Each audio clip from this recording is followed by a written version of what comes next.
Hello, मेरा नाम है अभिषेक मिश्रा और आप देख रहे हैं ट्रिग्नोमेट्री का पार्ट 12। इससे पहले 11 पार्ट हो चुके हैं। जिसने नहीं देखे हैं तो पहले वो 11 पार्ट को देख लें।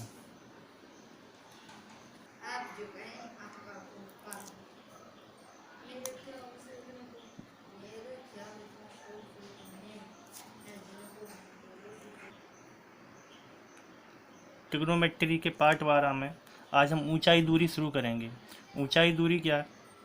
ऊंचाई दूरी का जो बेस है वो ट्रिग्नोमेट्री है। और इसमें सवाल कैसे होते हैं, सवाल करें उससे पहले इसके बारे में कुछ और बातें देख लेते हैं। जैसे कि ट्रिग्नोमेट्री में दो बातों का यूज होता है। जैसे वो क्या है, एक उन्नयन कोण और एक अवनमन कोण। ये दो कंसेप्ट समझना आपको ज़रूरी है, तो पहले इसी पे बात कर लेते हैं, उसके बाद सवालों पे आएंगे हम। एक होता है उन्नयन कोण और दूसरा होता है अवनमन कोण। ये क्या होता है? उन्नयन कोण क्या होता है और एक होता है अवनमन कोण। ये क्या होता है? उन्नयन कोण होता है दृष्टि रेखा और क्षैतिज रेखा के बीच के कोण को हम उन्नयन कोण कहते हैं। तो उन्नयन कोण कौन सा कोण है? तो हम कहेंगे किसके बीच का कोण है? एक तो दृष्टि रेखा और क्षैतिज रेखा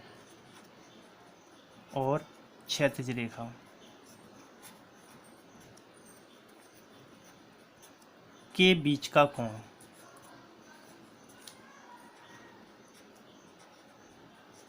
उन्नयन कोण दृष्टि रेखा और क्षैतिज रेखा के बीच का कोण होता है और अवनमन कोण की डेफिनेशन भी यही होती है। दृष्टि रेखा और क्षैतिज रेखा के बीच का कोण होता है अवनमन कोण। लेकिन दोनों में अंतर क्या होता है? दृष्टि रेखा अगर हम नीचे से, जैसे मान लो ये आंख बनाई जाती है ऐसे, ये कोई देख रहा है, अगर कोई इंसान इस पिलर के टॉप को देखे ऐसे, तो ये सीधी रेखा हो गई क्षैतिज रेखा। तो इस रेखा को हम कहते हैं क्षैतिज रेखा। और ये जो देख रहा है वो ऊपर की तरफ, इसे हम कहते हैं दृष्टि रेखा। तो इन दोनों के बीच जो कोण बनेगा ये थीटा, इसे हम क्या कहेंगे? उन्नयन कोण। यही है हमारा उन्नयन कोण। तो अगर हम ऊपर की तरफ देखते हैं तो उन्नयन कोण बनता है और अगर हम नीचे की तरफ देखते हैं तो अवनमन कोण बनता है। उन्नयन कोण और अवनमन कोण, इन दोनों की ही एक्चुअल में डेफिनेशन यही है कि दृष्टि रेखा और क्षैतिज रेखा के बीच का कोण उन्नयन कोण कहलाता है या फिर अवनमन कोण कहलाता है। बस अंतर इतना है कि उन्नयन कोण में हम ऊपर की तरफ देखते हैं और अवनमन कोण में यही दृष्टि रेखा नीचे की तरफ होती है। जैसे अवनमन कोण का जो फिगर बनेगा वो ये होगा। अवनमन कोण का फिगर देखना आप,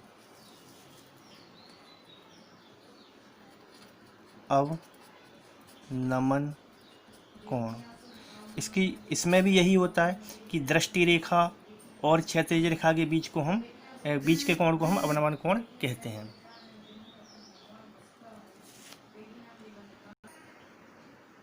अवनमन कोण में क्या होता है कि यही अगर कोई बिल्डिंग के ऊपर खड़ा है या पिलर के ऊपर खड़ा है और अगर वो यहाँ से ये नीचे की तरफ देखे तो ये दृष्टि रेखा और ये क्षैतिज रेखा, इन दोनों के बीच जो कोण बनेगा थीटा, इसको हम कहेंगे अवनमन कोण। तो दृष्टि रेखा और क्षैतिज रेखा के बीच के कोण को उन्नयन कोण भी कहते हैं। दृष्टि रेखा और क्षैतिज रेखा के बीच के कोण को अवनमन कोण भी कहते हैं। अंतर क्या है दोनों में? ये नीचे से ऊपर देखा जाता है, दृष्टि ऊपर की तरफ होती है, और इसमें दृष्टि नीचे की तरफ होती है। तो दोनों में अंतर बस इतना है कि दृष्टि, इसमें जो दृष्टि है, दृष्टि रेखा है वो है नीचे की तरफ, इसमें दृष्टि रेखा है नीचे की तरफ, और इसमें जो दृष्टि रेखा है वो है ऊपर की तरफ। तो दृष्टि रेखा और क्षैतिज रेखा, ये हो गई क्षैतिज रेखा। तो दृष्टि रेखा और क्षैतिज रेखा के बीच के कोण को, ये दृष्टि रेखा है नीचे की तरफ और ये क्षैतिज रेखा, इसके बीच जो कोण बनेगा वो यहाँ बनेगा। तो इस कोण को हम अवनमन कोण कहेंगे। लेकिन एक बात ज्योमेट्री में आपने पढ़ी होगी, ज्यामिति में, कि कभी भी अगर लाइनें समानांतर हों तो माना कि ये कोई एक लाइन है ऐसे करके, अगर ये कोई एक लाइन है तो एकांतर कोण बराबर होते हैं। तो ये जेड बनेगा, यहाँ पे ऐसे जेड रूप लेगा। तो ये अगर थीटा है तो यहाँ भी क्या बनेगा? थीटा ही बनेगा। तो यहाँ भी थीटा ही बनेगा। तो ये अगर मान लो 30 डिग्री है तो 30 यहाँ भी आ जाएगा, अगर ये 60 है तो 60 यहाँ भी आ जाएगा। लेकिन डेफिनेशन में अंतर है, अगर दृष्टि रेखा नीचे की तरफ है तो दृष्टि रेखा और क्षैतिज रेखा के बीच के कोण को हम अवनमन कोण कहते हैं, और अगर दृष्टि ऊपर की तरफ है, अगर दृष्टि ऊपर की तरफ है तो दृष्टि रेखा और क्षैतिज रेखा के बीच के कोण को हम उन्नयन कोण कहते हैं। तो इतनी सी बात है, कोई बड़ी बात है नहीं। दृष्टि रेखा और क्षैतिज रेखा के बीच को कोण को या तो उन्नयन कहते हैं या अवनमन कहते हैं। अगर दृष्टि ऊपर की तरफ है, अगर दृष्टि ऊपर की तरफ है तो उन्नयन कोण कहते हैं, और अगर दृष्टि नीचे की तरफ है तो उसे हम अवनमन कोण कहते हैं। अब सीधे सवाल पे आते हैं। क्वेश्चन नंबर 1 है अपना क्वेश्चन नंबर 1 क्या कह रहा है, इसको देखते हैं। क्वेश्चन नंबर 1 में लिखा है कि इस क्वेश्चन नंबर 1 में क्या है, दिन के एक निश्चित समय पर, ये देख लीजिए, क्वेश्चन नंबर 1 है, दिन के एक निश्चित समय पर एक स्तंभ तथा उसके परछाई की ऊंचाइयों का अनुपात 1/√3 है। उस समय सूर्य का उन्नयन कोण क्या होगा।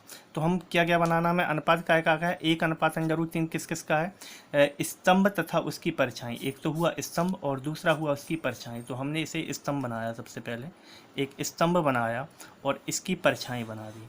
तो स्तंभ और परछाई का अनुपात 1/√3 है। अगर ये एक, इसको हम एक x ले लेते हैं और इसको ले लेते हैं √3x, तो क्या बनेगा x, और ये बनेगा √3 × x। तो ये हमें क्या ज्ञात करना है, सूर्य का उन्नयन कोण ज्ञात करना है। तो सूर्य का उन्नयन कोण, दृष्टि रेखा ऊपर की तरफ होती है तो ये कोण हमें ज्ञात करना है। ये हो गई हमारी स्तंभ, ये स्तंभ है, स्तंभ की हाइट है, और ये स्तंभ की परछाई है।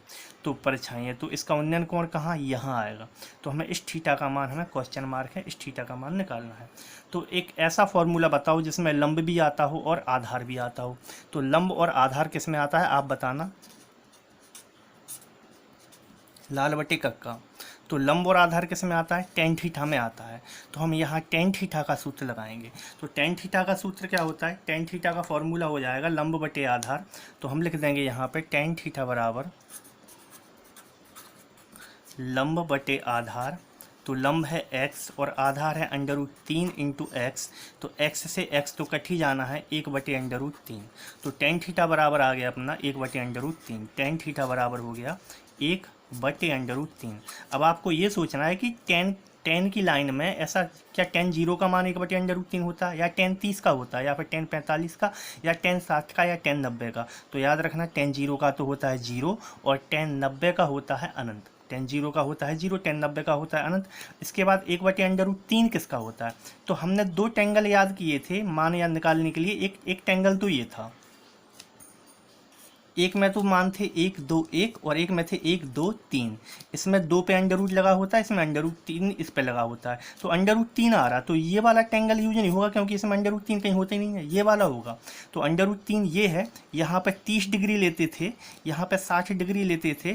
तो √3 1/√3 लंब बटे आधा। तो लंब क्या है, 1 है, यहाँ पे लंब 1 है। तो लंब अगर 1 है तो 30 डिग्री वाला लिया गया होगा। तो टेन थीटा बराबर हो जाएगा टेन 30। तो हमारा थीटा बराबर कितना आ जाएगा, टेन थीटा बराबर हो जाएगा टेन 30। तो थीटा बराबर कितना आ जाएगा, थीटा बराबर हो जाएगा अपना 30 डिग्री, आंसर हो जाएगा। तो ये अगर किसी को समझ में नहीं आया, डायरेक्ट अगर कोई बार बार पार्ट देख रहा है जिसने पहला नहीं देखा या दूसरा नहीं देखा या तीसरा नहीं देखा, तो ये चीज़ समझ में नहीं आएगी कि ये क्या कर दिया।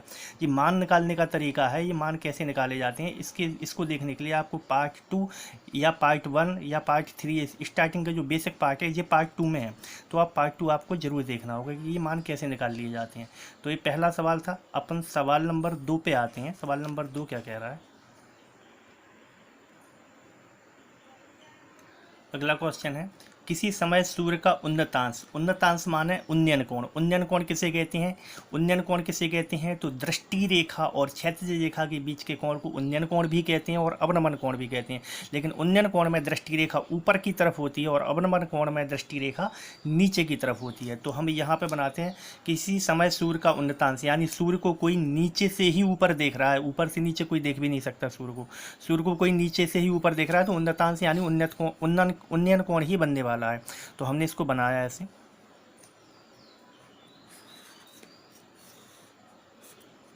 तो उन्नतांश है 60 डिग्री, यानी यहाँ से कोई यहाँ से देख रहा है सूर्य को, और सूर्य कहाँ है, यहाँ है, सूर्य यहाँ है मान। तो इसमें 49 डिग्री हो गया। उसके बाद लिखा है कि उसी समय एक ऊर्ध्वाधर खड़े खंभे की परछाई 100 मीटर लंबी है। उसी समय ऊर्ध्वाधर खड़े खंभे की परछाई 100 मीटर लंबी है। तो ये खंभा है मान लो, और खंभे की परछाई कितनी है? 100 मीटर। सूर्य उसको यहाँ दिखाई दे रहा था, माना कि किसी सूर्य का वृत्तांत, और 100 मीटर इसकी परछाई हो गई, 100 मीटर लंबी है। इस खंभे की ऊंचाई कितनी है? तो यहाँ h, माना कि इसकी ऊंचाई h या फिर x है, हमने हाइट को h ले लिया, तो h का मान हमें क्वेश्चन मार्क है, ये हमें ज्ञात करना है। कैसे निकालेंगे? तो टेन थीटा बराबर होता है लंब बटे आधार। टेन थीटा बराबर होता है लंब बटे आधार। तो हम लंब ही क्यों ले रहे हैं? क्योंकि हमारे पास थीटा भी है, आधार भी है, लंब भी है। तो हमें क्या लेना पड़ेगा? लाल बटे कक्का। तो हमें लंब आधार दोनों हैं, लंब यानी निकालना है, और आधार हमें दिया है, और थीटा का मान 60 है। तो थीटा तो साइन के साथ भी ले सकते हैं, कॉस के साथ भी, लेकिन लंब आ जाए और आधार भी आ जाए, ये दोनों कॉम्बिनेशन केवल टेन में मिलता है, लंब और आधार। साइन में लंब और कर्ण का, कॉस में आधार और कर्ण का, और टेन में लंब और आधार का। तो टेन 60 बराबर, टेन के साथ 60 लेंगे तो बराबर लंब बटे आधार h/100। और टेन 60 का मान कितना होता है सर? हमें याद नहीं है, तो हम क्या करेंगे, यहाँ पे वो वाला टेंगल यूज करेंगे जो जिसमें 60 आता है। तो पार्ट 1 में हमने ये सीख लिया है, यहाँ पे 30 होता था, यहाँ पे 60 होता था, यहाँ पे 1 2 और यहाँ 3 होता था, इस पे अंडर रूट होता था। तो टेन 60 बराबर क्या हो जाएगा? टेन 60 बराबर हो जाएगा लंब बटे आधार, और लंब का काम कौन कर रहा है? अंडर रूट 3 और आधार 1। लंब अंडर रूट 3 क्यों है? क्योंकि जो थीटा लेते हैं उस थीटा के सामने वाला लंब माना जाता है। अगर हम टेन 30 लेते तो लंब 1 होता। अभी फिलहाल टेन 60 ले रहे हैं, तो लंब अंडर रूट 3 है। तो टेन 60 बराबर क्या हो जाएगा? अंडर रूट का 3 और बटे में आधार 1 बराबर h बटे 100। तो हमारा आंसर हो जाएगा 100 अंडर रूट 3। h बराबर हो जाएगा 100 अंडर रूट 3, 100 अंडर रूट 3, और ये है मीटर में, तो हमारा मीटर ही आएगा। तो ये हमारा आंसर हो जाएगा। अगले सवाल पे चलते हैं, क्वेश्चन नंबर 3 पर आते हैं। अगर किसी को ये मान निकालना नहीं आ रहा है कि टेन 60 का मान कैसे निकाल दिया अंडर रूट 3 बटे 1, तो वो पार्ट 1 या पार्ट 2 को देखे। पार्ट 2 में हमने बताया कि इसका मान कैसे निकलता है, तो वहाँ पे आपको मिल जाएगा कि टेंगल वाली विधि बताई थी और एक हाथ वाली विधि बताई थी, पार्ट 2 में या पार्ट 1 में है। क्लियर नहीं है, आप देख लेना कौन सा वाला पार्ट है वो। तो इसका आंसर 100 अंडर रूट 3 मीटर हो चुका है। अगले सवाल पे आते हैं। अगला सवाल क्या कह रहा है, पहले सवाल पढ़ते हैं। सूर्य का उन्नतांश 45 डिग्री से 30 डिग्री हो जाने पर एक ऊर्ध्वाधर खड़े खंभे की परछाई में 10 मीटर की वृद्धि हो जाती है, तो खंभे की ऊंचाई कितनी है? तो सूर्य का उन्नतांश चेंज करेंगे, 45 डिग्री से 30 डिग्री करने वाले हैं हम। तो जैसे कि मान लेते हैं सूर्य का उन्नतांश कुछ बनाते हैं, ये माना हमने सूर्य का उन्नतांश माना हमने 45 डिग्री से 30 डिग्री करना है। तो मान लेते हैं ये सूर्य का उन्नतांश 45 डिग्री है। अब 45 डिग्री से 30 डिग्री हो जाने पर, तो 45 डिग्री से 30 डिग्री यानी कम हो गया, एंगल थीटा कम हो गया। 45 से 30 तो कम कहाँ होगा? ये कम क्या यहाँ पे होगा? यहाँ क्या 30 डिग्री यहाँ आने वाला है, यहाँ, या फिर 30 डिग्री यहाँ आने वाला है? तो वो कह रहा है इस खंभे की परछाई में 10 मीटर की वृद्धि हो जाती है। 30 डिग्री अंदर कभी नहीं आएगा। अगर 45 से 30 हुआ है, कम हुआ है, तो कम अंदर नहीं होगा, कम बाहर की तरफ होगा। अगर अंदर आएगा तो लाइन सीधी सीधी होने लगेगी, कम टेढ़ी होगी, यानी ये 45 से ऊपर जाने लगेगा एंगल। जितना आप पास आओगे, इस तरफ आगे की तरफ आओगे, तो एंगल 45 से बढ़ने लगेगा, कम नहीं होगा। तो कह रहा है 45 डिग्री से 30 डिग्री हो जाने पर परछाई में वृद्धि हो जाती है 10 मीटर की। तो हमने 30 डिग्री बना दिया यहाँ पे, परछाई में वृद्धि भी हो जाएगी यहाँ पे, ऐसे करेंगे।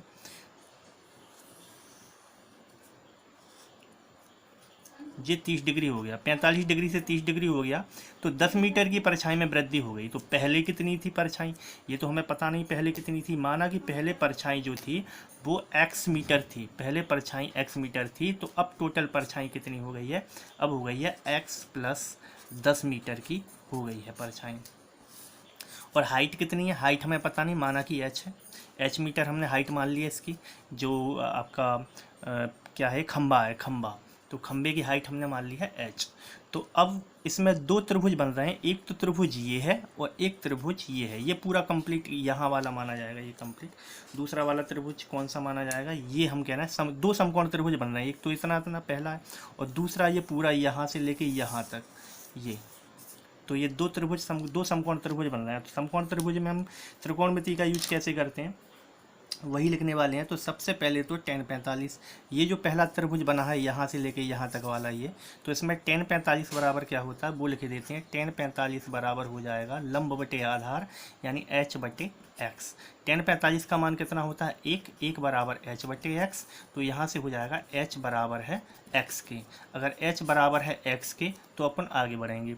अब हमें दूसरा बड़ा वाला जो समकोण त्रिभुज है उसमें क्या है tan 30 बराबर। तो tan 30 बराबर क्या हो जाएगा, tan 30 बराबर लंब बटे आधार। अब लंब कितना है इसमें, लंब तो वही है h, और आधार कितना है, तो आधार है x प्लस 10।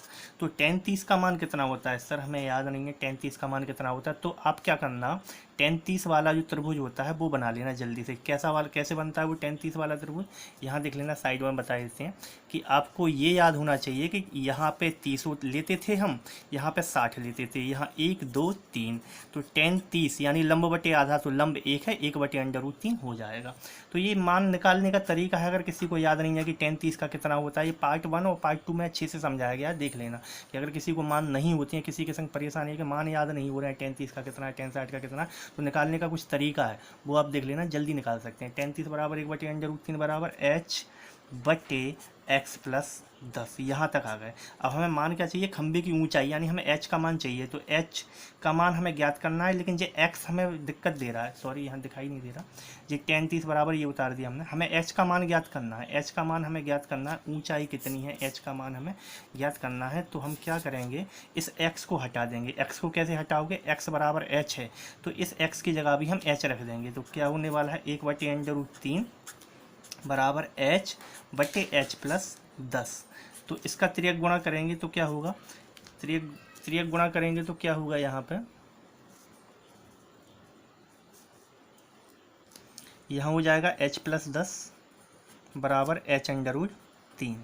तो ये हो जाएगा h, ये हो जाएगा h माइनस h √3, और 10 को उस तरफ भेज देंगे, या फिर एक काम करते हैं इसको कि h को उस तरफ भेज देते हैं, ऐसे h को उस तरफ भेज देंगे। तो ये क्या हो जाएगा, यहाँ लिखे देते हैं साइड में, ये हो जाएगा tan बराबर h √3 माइनस का h। tan बराबर h कॉमन लोगे तो √3 माइनस का 1, √3 माइनस 1 इस तरफ ले आएंगे तो ये हो जाएगा 10 बटे √3, 10 बटे √3 माइनस का 1 बराबर h। अब याद रखना, अगर ये ऑप्शन मिल जाए तो ठीक है, नहीं तो कभी भी हर में अगर अंडर रूट लगा है, वर्गमूल का चिन्ह अगर हर में लगा है, अंडर रूट लगा है, तो उसे हटा दिया करो। हटाते कैसे हैं, हटाने का एकमात्र तरीका परमीकरण है। परमीकरण क्या होता है, चिन्ह बदल के ऊपर नीचे गुणा करते हैं। परमीकरण करने का एक तरीका बता देते हैं, शॉर्टकट होगा आपको। कभी भी अगर परमीकरण करना हो, जैसे हमें इसका परमीकरण करना है, तो हम क्या करेंगे, इसमें हमें इसका परमीकरण करना है तो हम चिन्ह बदल के ऊपर लिख देंगे ऐसे।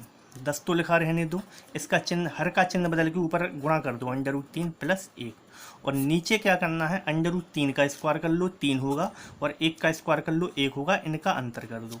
अगर यहाँ माइनस लगा है तो अंतर होगा, और अगर प्लस लगा है तो भी अंतर ही होगा, तो भी माइनस ही करना है, यहाँ पे प्लस मत करना। तो इसका स्क्वायर कर देना है और इसका स्क्वायर कर देना है, दोनों का अंतर लिख देना है, और इसका नीचे वाले का हर का चिन्ह बदल के ऊपर गुणा कर देना है। तो ये क्या बनेगा, ये बन जाएगा अपना 10 √3 प्लस 1 और बटे में 2, 2 से 10 कटेगा 5 बार, तो आंसर आ जाएगा 5 √3 प्लस 1। ये हो जाएगा हमारा आंसर, 5 √3 प्लस 1। तो ऑप्शन नंबर 3। तो याद रखना, कभी भी अगर बटे में अंडर हो जाए तो आपको परमीकरण करके उसे हटाना पड़ेगा। अगर ऑप्शन में नहीं दिया तो परमीकरण करके हटा सकते हैं। परमीकरण करने का तरीका है, चिन्ह बदल के ऊपर गुणा कर दो और नीचे दोनों का स्क्वायर करके अंतर कर दो। तो यहाँ तक आ चुके हैं, ये इसका तीसरा ऑप्शन हो जाएगा। अगले सवाल पे चलते हैं, क्वेश्चन नंबर 4। क्वेश्चन अगला है, भूतल पर स्थित किसी बिंदु से एक मीनार की चोटी का उन्नयन कोण 30 डिग्री है। इस बिंदु से मीनार की ओर 20 मीटर की दूरी पर स्थित एक दूसरे बिंदु से इसकी चोटी का उन्नयन कोण 60 डिग्री है। तो मीनार की ऊंचाई कितनी है? तो हम बनाते हैं, पहले 30 डिग्री बनाते हैं, मीनार बना लेते हैं। पहले मान लेते हैं ये मीनार है एक, और इसका कोण है, और वो कोण है कितना है? 30 डिग्री। सबसे पहले है 30 डिग्री, तो ये है 30 डिग्री का कोण, ऐसा हम मान लेते हैं 30 डिग्री का कोण है। अब अगर इस बिंदु से मीनार की ओर, तो मीनार तो ये है, मीनार की ओर चलेंगे तो मीनार की ओर कितना चलना है? 20 मीटर की दूरी पर स्थित दूसरे बिंदु से उन्नयन कोण 60 डिग्री होता है। तो 60 डिग्री अगर उसने कह दिया तो पक्का है आगे की तरफ, मीनार की तरफ ही चलना है। 60 डिग्री इस तरफ जाने पे थोड़ी होगा, इधर जाने पे 60 नहीं होगा, 60 मीनार की तरफ जाने पे भी होगा। वो कह भी रहा है इस बिंदु से मीनार की ओर 20 मीटर चलो। तो मीनार की ओर 20 मीटर जैसे ही चलेंगे, माना कि यहाँ 20 मीटर कहीं यहाँ आ जाता है अपना, यहाँ, तो यहाँ से यहाँ का जो डिस्टेंस है, दूरी है, वो 20 मीटर चल चुके हैं अपन। तो यहाँ पे 60 डिग्री का कोण बना के देता है वो। और आगे क्या लिखा है? तो मीनार की ऊंचाई कितनी है? ठीक है, मीनार की ऊंचाई माना कि h है। अब मीनार की ऊंचाई h है, इस सवाल को करेंगे तो सबसे पहले तो ये दूरी कितनी है ये हमें नहीं पता, तो माना कि ये x है, x मीटर। तो हम कहेंगे सबसे पहले दो त्रिभुज फिर से बन गए। पहला त्रिभुज तो ये है, पहला त्रिभुज तो ये हो गया छोटा वाला, ये इतना इतना केवल, और दूसरा त्रिभुज कितना हो जाएगा? ये पूरा। दो समकोण त्रिभुज बनेंगे इसमें। तो पहले समकोण त्रिभुज में, छोटे वाले समकोण त्रिभुज में हम कहेंगे tan 60 बराबर, छोटे वाले समकोण त्रिभुज में हम कहेंगे कि tan 60 बराबर लंब बटे आधार h बटे x। अब tan 60 का मान कितना होता है हमें याद नहीं है, तो फिर वही बात हम कहेंगे कि tan 60 का मान याद नहीं है तो ये त्रिभुज जल्दी से बना लिया करो। इसमें 30 यहाँ होता है, 60 यहाँ होता है, और नंबरिंग होती है 1 2 3 और 3 पर अंडर रूट होता है। तो tan 60 बराबर लंब बटे आधार, तो लंब अंडर रूट 3 है और आधार 1 है। लंब अंडर रूट 3 है क्यों? थीटा 60 ले रहे हैं, थीटा के सामने लंब होता है, लंब 1 मत करना अभी, क्योंकि tan 60 की लंब अंडर रूट 3 है। तो अंडर रूट 3 बटे में 1 बराबर h बटे में x। तो h बराबर क्या हो जाएगा? h बटे में x। तो h बराबर क्या हो जाएगा? यहाँ से h बराबर हो जाएगा x अंडर रूट 3, h बराबर x अंडर रूट 3 हो जाएगा। तो ये हमारा निकल गया एक पहले त्रिभुज में। अब दूसरे त्रिभुज में देखते हैं, बड़े वाले त्रिभुज में। ये tan 30 बराबर हो जाएगा। tan 30 बराबर क्या होगा? तो tan 30 बराबर, अगर tan 30 का मान याद है तो अच्छी बात है, और याद नहीं है तो ये त्रिभुज याद होना चाहिए कि tan 30 बराबर लंब बटे आधार। लंब कितना होता है? 1, आधार होता है अंडर रूट 3, तो 1 बटे अंडर रूट 3। लेकिन अपना क्या हो जाएगा? अभी लंब है h और आधार है x प्लस 20, तो tan 30 बराबर होगा लंब बटे आधार 1 बटे अंडर रूट 3। ये मान निकालने की विधि है। ये त्रिभुज जो है ये ट्रिक है मान निकालने के लिए, tan 30 का कितना होता है, tan 60 का कितना होता है, ये निकालने के लिए। और एक त्रिभुज और याद करना होता है आपको जिसमें 45 का मान निकालते हैं अपन। 45 इधर, 45 इधर, 1 2 1 2 पे अंडर रूट होता है, तो इससे 45 के निकल सकते हैं। Sine cos, tan cos, sec cot, किसी भी, बस लाल बटे कक्का याद होना चाहिए, लाल बटे कक्का, तो हम निकाल सकते हैं। और इससे भी इससे 30 60 के निकाल सकते हैं, इससे 45 का निकाल सकते हैं। तो बराबर क्या है? h बटे x प्लस 20। अब हमें देखना है हमें h का मान निकालना है कि x का मान निकालना है। तो देखते हैं, ऊंचाई निकालना है h का, तो हमें x की ज़रूरत नहीं है। x की ज़रूरत नहीं है तो x को हटाएंगे। कैसे हटाएंगे? यहाँ से हटाएंगे। तो x बराबर क्या हो जाएगा? h बटे अंडर रूट 3 हो जाएगा। तो ये x बराबर h बटे अंडर रूट 3 को ले जाकर यहाँ रख देंगे। तो जैसे ही रखेंगे तो क्या हो जाएगा? 1 बटे अंडर रूट 3 बराबर h बटे अंडर रूट 3 और प्लस में हो जाएगा 20। इसको सॉल्व करेंगे अपन, सॉल्व करेंगे तो क्या आने वाला है? 1 बटे अंडर रूट 3 बराबर अंडर रूट 3, इसको भिन्न को हल करेंगे तो ये हो जाएगा h बटे h प्लस 20 अंडर रूट 3, और बटे में अंडर रूट 3 था वो कहाँ आ जाएगा? ऊपर आ जाएगा अंडर रूट 3। तो ये हो जाएगा अंडर रूट 3 का इसमें गुणा करेंगे तो ये हो जाएगा 3h बराबर h प्लस 20 अंडर रूट 3। ये इधर चला जाएगा ऐसे, तो 3h में से एक h जाएगा तो 2h बराबर 20 अंडर रूट 3 हो जाएगा, और h बराबर हो जाएगा 2 से ये 20 कटे आएंगे 10 बार, तो हमारा उत्तर होगा 10 अंडर रूट 3 मीटर। तो ये हमारा आंसर हो जाएगा 10 अंडर रूट 3 मीटर। यानी ऑप्शन नंबर कौन सा है? ऑप्शन नंबर है अपना पहला, 10 अंडर रूट 3। अगले सवाल पे चलते हैं। क्वेश्चन नंबर 5 है। अगला सवाल देखते हैं। एक आयत के विकर्ण की लंबाई 8 सेंटीमीटर है। तो सबसे पहले हम एक आयत बना लेते हैं। एक आयत के विकर्ण की लंबाई 8 सेंटीमीटर है, तो हमने सबसे पहले एक आयत बना लिया। आयत का हमने विकर्ण बना लिया और इस विकर्ण की लंबाई 8 सेंटीमीटर भी हमने बना ली। इस आयत की एक भुजा तथा विकर्ण के बीच का कोण, तो एक भुजा ये ले लेते हैं और विकर्ण ये ले लेते हैं, इन दोनों के बीच का कोण कौन क्या है? 30 डिग्री है। 30 डिग्री है। तो आयत का क्षेत्रफल कितना है? अब आयत का क्षेत्रफल क्या होता है? तो आयत का क्षेत्रफल होता है लंबाई गुणे चौड़ाई। आयत का क्षेत्रफल होता है लंबाई गुणे चौड़ाई। तो हम लिख देते हैं यहाँ पे, चूंकि आयत का क्षेत्रफल बराबर लंबाई गुणा चौड़ाई। अब लंबाई, ना तो लंबाई है ना चौड़ाई है, तो tan 30 ये कर्ण है। तो लाल बटे कक्का से हम देखेंगे, हमें रिलेशन देखना, रिश्ता देखना है कर्ण में और आधार में। कर्ण और आधार दोनों मिल जाए तो ये होता है कर्ण और आधार, आधार बटे कर्ण होता है cos थीटा। तो हम लगाते हैं कर्ण आधार दोनों मिलेंगे तो cos थीटा बराबर, तो cos 30 बराबर हो जाएगा, cos 30 बराबर हो जाएगा आधार बटे कर्ण। तो इसको हम x मान लेते हैं, इसको हम y मान लेते हैं। तो ये हो जाएगा लंबाई यानी x हो जाएगी और चौड़ाई हो जाएगी y। तो tan 30 बराबर आधार है x और कर्ण है 8। तो cos 30 का मान कितना होता है? फिर से सर हमें याद नहीं है cos 30 का मान, तो हम फिर से कहेंगे कि आपको कम से कम ये त्रिभुज याद होना चाहिए, वही पुराना त्रिभुज जिसमें 30 डिग्री यहाँ होता है, 60 डिग्री यहाँ होता है, 1 2 3 ये से नंबरिंग होती है, इस पर अंडर रूट होता है। तो cos 30 का मान कितना हो जाएगा? आधार बटे कर्ण, आधार करेगा अंडर रूट 3 और कर्ण होगा बटे 2 बराबर x बटे 8। तो 2 से 8 कटेंगे 4 बार, तो x बराबर हो जाएगा 4 अंडर रूट 3। तो x बराबर आ जाएगा 4 अंडर रूट 3। तो 4 अंडर रूट 3 क्या आ गया? सेंटीमीटर में आ गया।